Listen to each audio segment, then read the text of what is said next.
Information technology base channel में आप सभी का स्वागत है। आज आपको रैम के बारे में बताया जाएगा। रैम क्या है? रैम का पूरा नाम रैंडम एक्सेस मेमोरी होता है। इसे मेन मेमोरी और प्राथमिक मेमोरी भी कहते हैं। रैम में सीपीयू द्वारा वर्तमान में किए जा रहे कार्यों का डाटा और निर्देश स्टोर रहते हैं। यह मेमोरी सीपीयू का भाग होती है, इसलिए इसका डाटा डायरेक्ट एक्सेस किया जा सकता है। रैम में डाटा और निर्देश सेल्स में स्टोर रहता है। प्रत्येक सेल कुछ रो एवं कॉलम से मिलकर बना होता है, जिसका अपना यूनिक एड्रेस होता है। इसे सेल पाथ भी कहते हैं। सीपीयू इन सेल्स से अलग अलग डाटा प्राप्त कर सकता है, और वो भी बिना सीक्वेंस के, मतलब रैम में उपलब्ध डाटा को रैंडमली एक्सेस किया जा सकता है। मतलब कि बहुत तेज़ी से एक्सेस कर सकता है कंप्यूटर इस डाटा को। शायद इसी विशेषता के कारण इस मेमोरी का नाम रैंडम एक्सेस मेमोरी रखा गया। रैम के प्रकार: स्टैटिक रैम, डायनामिक रैम। इन रैम के बारे में आपको पहले भी बताया जा चुका है। अगर आप इससे ज़्यादा डिटेल रैम के बारे में जानना चाहते हैं तो आप इससे पहली वीडियो देख सकते हैं। स्टैटिक रैम और डायनामिक रैम दो प्रकार की रैम है। इसमें एचडी रैम जो सिंक्रोनियस डायनामिक रैम है, वह डी रैम का एक प्रकार है जो कि अन्य दूसरे डी रैम से बहुत फास्ट है। एचडी रैम खुद को कंप्यूटर की सिस्टम क्लॉक के साथ सिंक्रोनाइज कर लेती है। सिंक्रोनाइज होने के कारण यह अन्य डी रैम से बहुत तेज है। एचडी रैम की स्पीड को मेगाहर्ट्ज में नापा जाता है तथा यह 133 मेगाहर्ट्ज तक सिस्टम बस साइकिलिंग को सपोर्ट करता है। इसको 1969 से 70 में प्रस्तावित किया गया था। एचडी रैम का सबसे ज़्यादा प्रयोग कंप्यूटर में तथा कंप्यूटर से संबंधित टेक्नोलॉजी में किया जाता है। अब है एचडी रैम के प्रकार। एचडीआर रैम, इसका पूरा नाम single data rate synchronous dynamic random access memory है। यह इसका सबसे पहला वर्जन है। अब एचडीआर की जगह अन्य एचडीआर रैम ने ले ली है। डीडीआर एचडी रैम, इसका पूरा नाम double data rate synchronous dynamic random access memory है। इसे DDR1 एचडी रैम भी कहते हैं। यह पारंपरिक एचडी रैम से दुगनी तेज से डाटा ट्रांसफर प्रदान करता है। यह प्रत्येक साइकिल में 2 वर्ड्स को रीड या राइट कर सकता है। पहले रैम की अपेक्षा यह रैम दुगनी गति से कार्य करती है।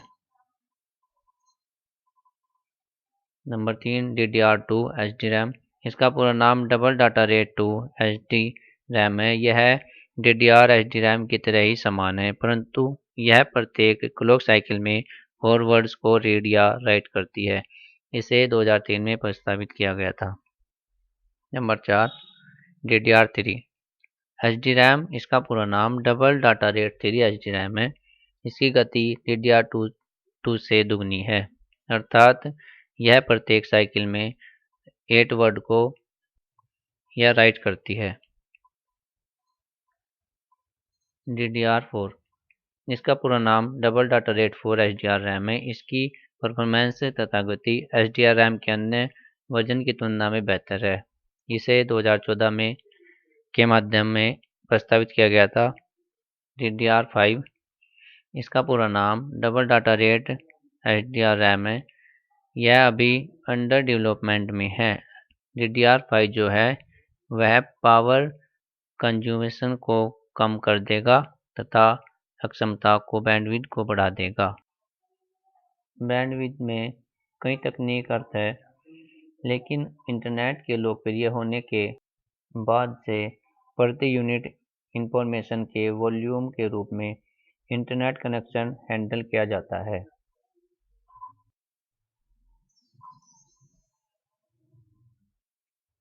आइए अब जानते हैं डेस्कटॉप कंप्यूटर में रैम के कौन कौन से प्रकार होते हैं और आप उन्हें कैसे पहचानेंगे।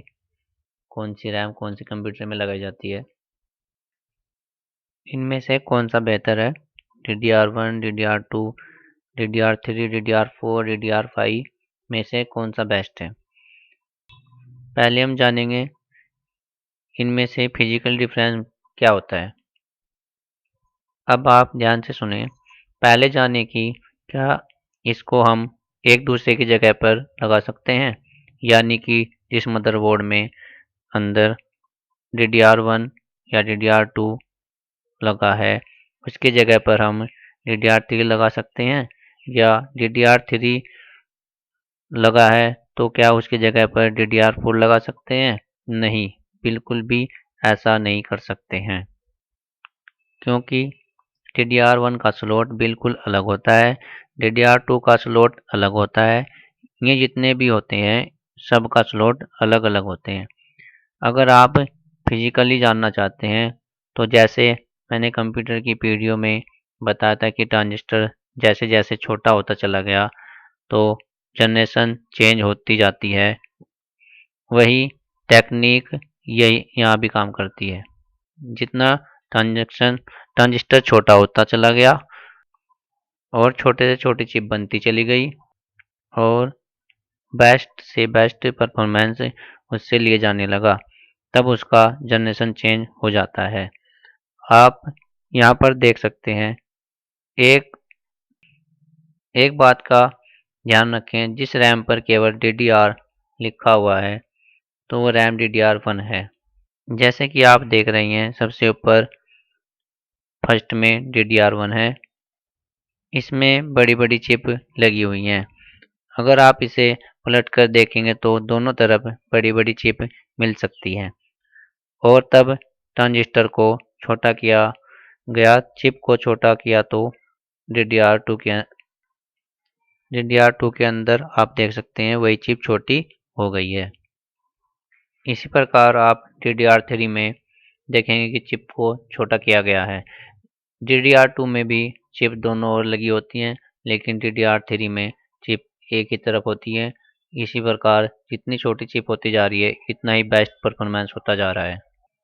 मान लीजिए अगर आपके कंप्यूटर में रैम खराब हो जाती है और आप सोचते हैं कि किसी से मांग कर अभी हम अपना काम चलाएंगे, लेकिन ऐसा बहुत मुश्किल से होता है कि वो रैम आपकी कंप्यूटर की मेमोरी में सपोर्ट हो जाए, क्योंकि पता नहीं अब वो रैम DDR1 है या DDR2 है या DDR3 है। ये केवल कंप्यूटर पर ही डिपेंड करता है, क्योंकि कभी कभी ऐसा हो जाता है कि उसके ऊपर जो लिखा हुआ होता है वो मिट जाता है, पता नहीं लग पाता कि कौन सी DDR1 है DDR3 कौन सी है। तो इसी प्रकार से टेंशन लेने की कोई बात नहीं है, क्योंकि उसमें जो स्लॉट होता है वो उस रैम को ही उस स्लॉट में लगाया जा सकता है जो उस रैम को सपोर्ट करता है कंप्यूटर या मदरबोर्ड। सबके स्लॉट बिल्कुल अलग होते हैं, उसमें एक दूसरी रैम ऐसे नहीं लगाई जा सकती। आप ध्यान से देखिए, जो रैम के स्लॉट के कट दिए गए हैं ये कट सब के अलग अलग होते हैं, सभी रैम के अलग अलग हैं।